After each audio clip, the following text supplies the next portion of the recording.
I'm a friend, Dr. Charles Apoki. I came to pick my granddaughter from school, from my school. We own this school here. I've been doing a series of videos on fear. I'm going to teach you how I overcame the fear of failure. Fear of failure in an exam, fear of failure in a project, fear of failure in an adventure, in business. Listen, success is an average according to my very good friend, Reverend T.Y. Emmanuel. That is, we fail, we succeed, but let's keep succeeding upwards. It's a sinusoidal curve, but let the gradient always be increasing. I have failed in several areas, but I am not a failure. Don't ever think that you will succeed in the first attempt in most cases. Even if you don't succeed in the first attempt, there's nothing wrong with it. So the first thing is the fear of failure is precautionary and it is cautionary. It prompts you to prepare very well. So if I want to do an exam, I don't have a very good memory. I'm not an intelligent man. So what I do is that I read that subject matter over and over and over and over again. I read that subject matter over and over again until it becomes part of me. I don't know how to memorize. The next thing is that if I want to do an event, if I don't want to fail, I plan, I prepare, I pray, and I am proactive. How many P's have I done? So you put those P's into, then I practice. When I was to do run this hospital I was running at the age of 27, there was an Indian who was the medical director, but he was leaving.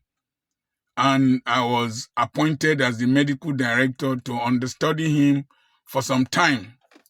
And so I paid attention. I stole with my eyes.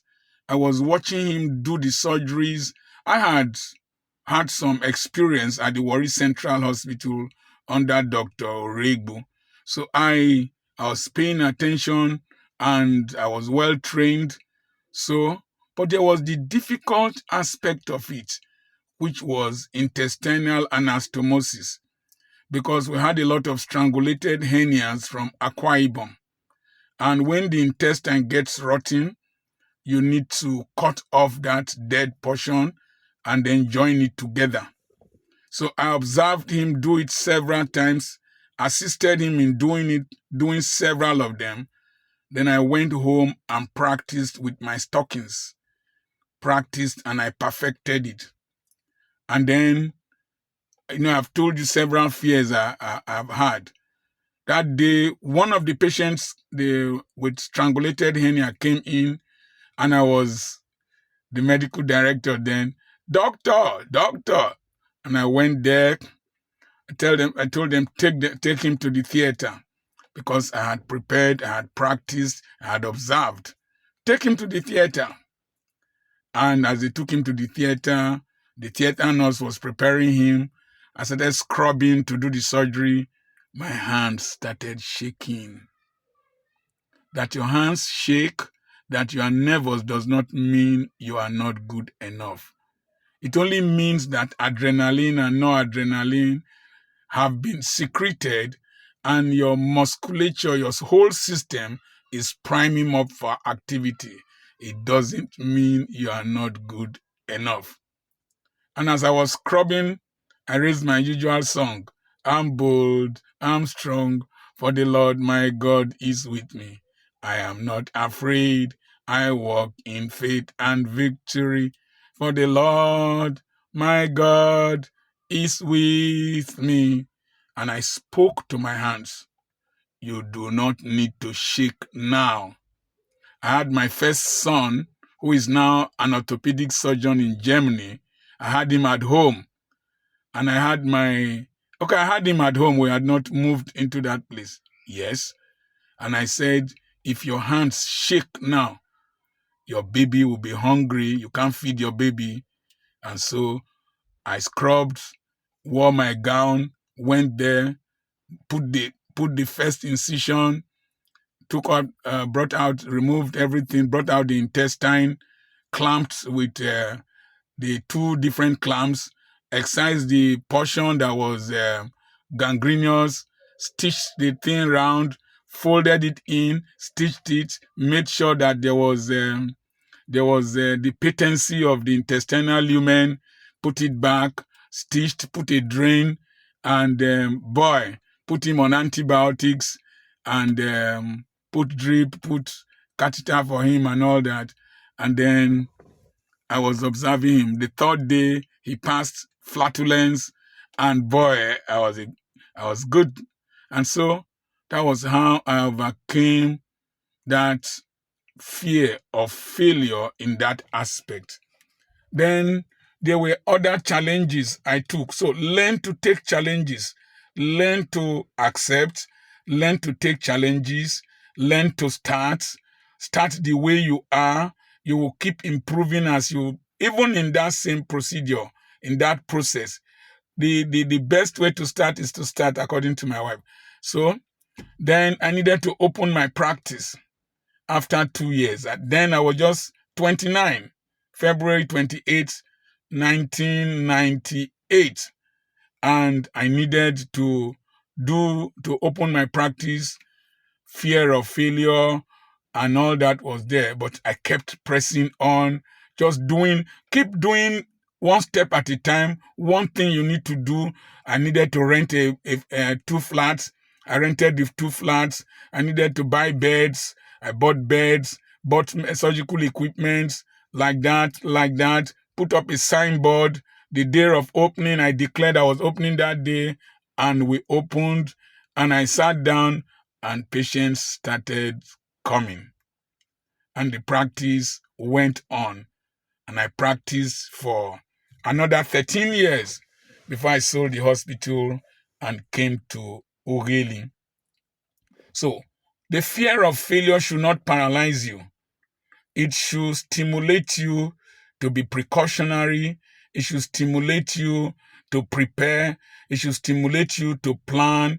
It should stimulate you to partner with people who can give you confidence. The presence of my wife was a great stimulus when we started, a great strength. And then pray in the spirit. I don't pray loud. You will never hear me pray. Pray in the spirit. And then when you are meditating, remember I did a series of videos on meditation. When you are meditating, don't meditate on the possibility of failure. See yourself concluding that event in a glorious way.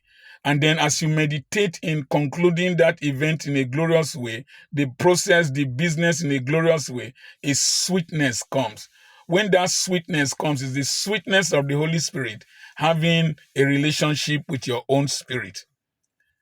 To start this place was a pond. And people said all kinds of things. Fishes were swimming here. I will stand inside this water and pronounce this building into existence. I did the same there, and we started. And gradually, as you start, God will come to your assistance. He will be with you. He will not leave you or forsake you. You can do all things through Christ that strengthens you.